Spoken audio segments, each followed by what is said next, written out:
ang patay sa operasyon kontra droga ng pulisya sa Batangas at Laguna. Yung isang suspect, leader ng notorious na gun for hire at drug group. Nakatutok si John Consulta. Kita sa video ang paglapit at pagsakay ng undercover police operative sa luxury vehicle ng kanilang mga target sa barangay Sinalhan, Santa Rosa, Laguna. Nang makuha ang senyas, sumalakay na ang Santa Rosa Police.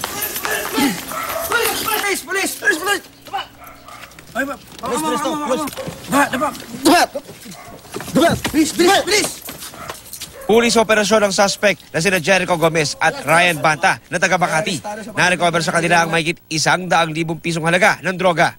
Ginagamit po nitong mga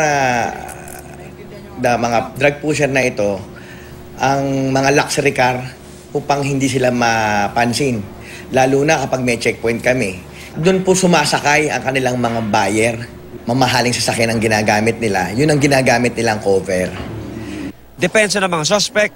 Magbebenta lang po kami ng sasakyan, may buyer po sila. Yun lang po. Pero ayon sa Santa Rosa Police, base sa record, dati nang nahuli ang mga suspect dahil sa pag-iingat at pagbebenta ng droga sa Metro Manila. Tigil!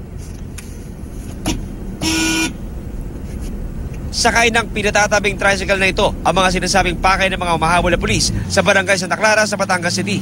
Pero maya-maya lang, biglang tumabi ang tricycle at nagtakbuhan ng mga sakay hanggang sa patay sa engkwentro ang suspect na si Rusty Carinan alias Reka at Erwin Bulandan.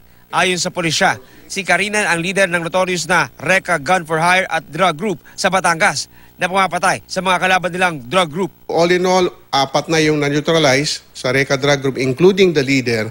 So we can consider the Reka Drug Group as neutralized. Patay sa hot pursuit operation ang 2 suspect na ito na armado ng kalibre 45 baril at isang Ingram submachine gun sa Lemery. Bago ito, makikita sa CCTV ang 2 nakamotor na binabaril ang isang nakapalatang police mobile sa Balayan.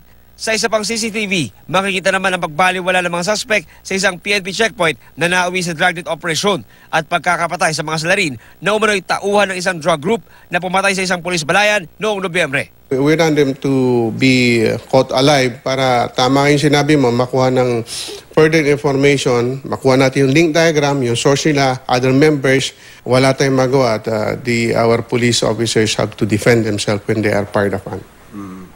John Consulta, nakatutok, 24 oras.